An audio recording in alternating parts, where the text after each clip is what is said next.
Oi pessoal, eu trouxe aqui uma pergunta de um seguidor do nosso canal e ele pergunta qual é a lei mais indicada para publicação literária. Ele quer publicar um livro e ele quer usar a lei de incentivo. Então, Adriana, eu sei que tu trabalha bastante com isso, é produtora cultural da Feira do Livro e já fez projetos para livros. Então... boa tarde, fiz diversos projetos, né, para livros. E quando tu começou a perguntar, eu fiquei aqui pensando. A maioria dos livros, projetos que eu trabalhei de fato foram projetos via Lei Rouanet. Agora pensar qual melhor lei para encaminhar um projeto, sempre que a gente pensa em patrocinador, a melhor lei é aquela que a gente tem maiores condições de conseguir um patrocinador. Aí pensa, vamos fazer um livro sobre Rio Grande do Sul? Quais são as empresas que podem patrocinar esse livro, né? Eu tive 3 livros patrocinados pelo Banrisul.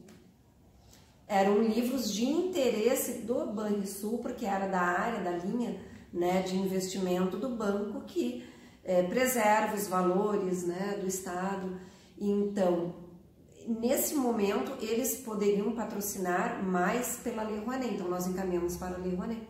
Já tivemos casos onde o patrocinador gostaria de patrocinar pela LIC estadual, né? Porque aí o patrocinador ele paga mais ICMS. O Zafari, por exemplo, vai ter interesse em patrocinar livros que tem alguma relação com música, orquestra, tô divagando também, né? Não sei totalmente, mas sei que o Zafari se interessa muito pela área da música, pela música erudita, principalmente. Livros, poesias, né? Essa é a linha do Zafari. E nesse momento, esse patrocinador, ele pode mais pela Rouanet, pelo imposto federal ou pelo incentivo, ou o imposto ICMS estadual. Isso pensando em patrocinador. Agora, se formos pensar em edital, aí tem diversos. Aí nós temos o FAC aqui no estado, que é muito bom, o valor é baixo, né? Os editais do FAC, ele está sempre em torno de 20 mil, 50 mil, 80 mil, não são valores muito altos, dependendo, determinado livro dá para fazer.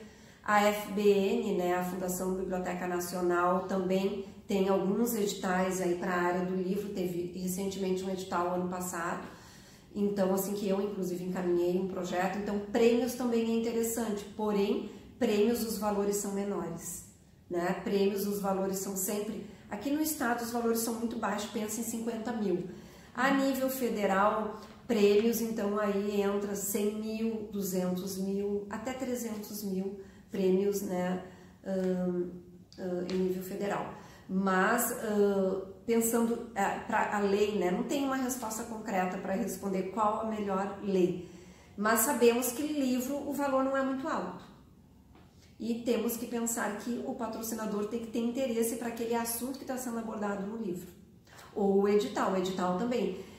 É outra coisa, outra dica que eu dou, o edital também não deixa de ser um patrocinador, porque quem daí está patrocinando diretamente é o governo.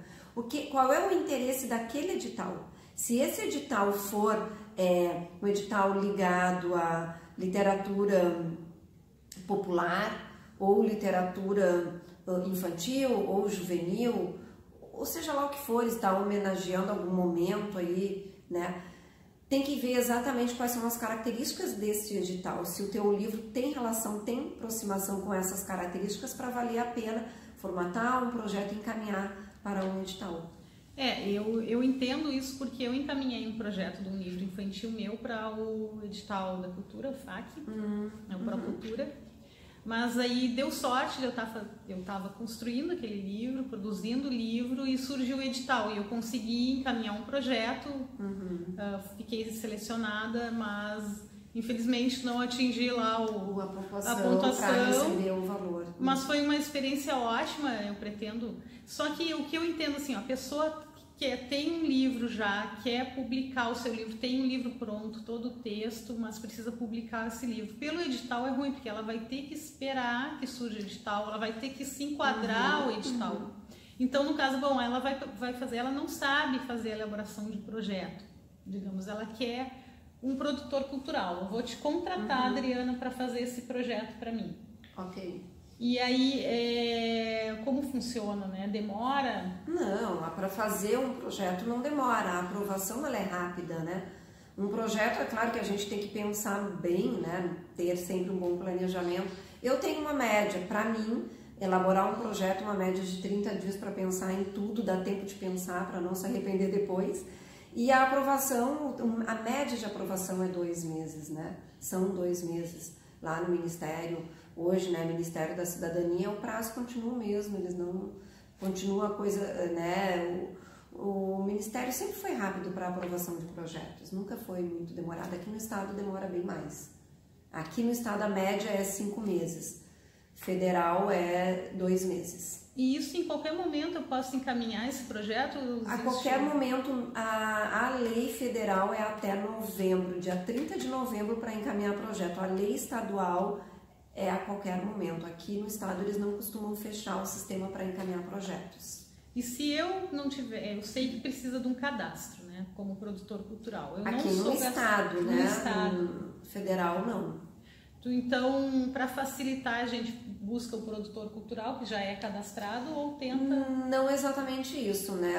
Quem tem que encaminhar o projeto tem que ser o próprio proponente, né? Não é um produtor cultural que vai encaminhar, porque daí isso é intermediação. Isso é uma coisa que eu sempre deixo bem claro também. Inclusive aqui no estado, quando fui conselheira, uma das coisas que eu sempre pedi, e aí o pessoal aqui dizia para mim, não, mas é que se a gente mudar o nome tem que mudar lá na lei. Tá errado a expressão cadastro produtor cultural, não é produtor cultural, é proponente. Quem encaminha o projeto é proponente, quem é produtor cultural desempenha um trabalho de produtor cultural. Agora, se você é a autora do livro e vai encaminhar um projeto, você é a proponente. Necessariamente uma autora, uma escritora não é produtora cultural. Então, esse nome está errado aqui no sistema Procultura, não deveria ser produtor cultural, e sim cadastro de proponente. Tanto é que eu, quando me cadastrei lá, eu já saí dizendo, bom, agora eu sou produtora cultural. E eu gostei, mas quando eu fiz o cadastro, fiquei com um pouco de medo na questão do imposto, do registro, eu tive que fazer um registro, enfim, né? Que não é, né? Na verdade, o teu cadastro é de proponente, não de produtor. Tu não te tornou uma produtora cultural porque tu fez um cadastro na LIC. Entendi.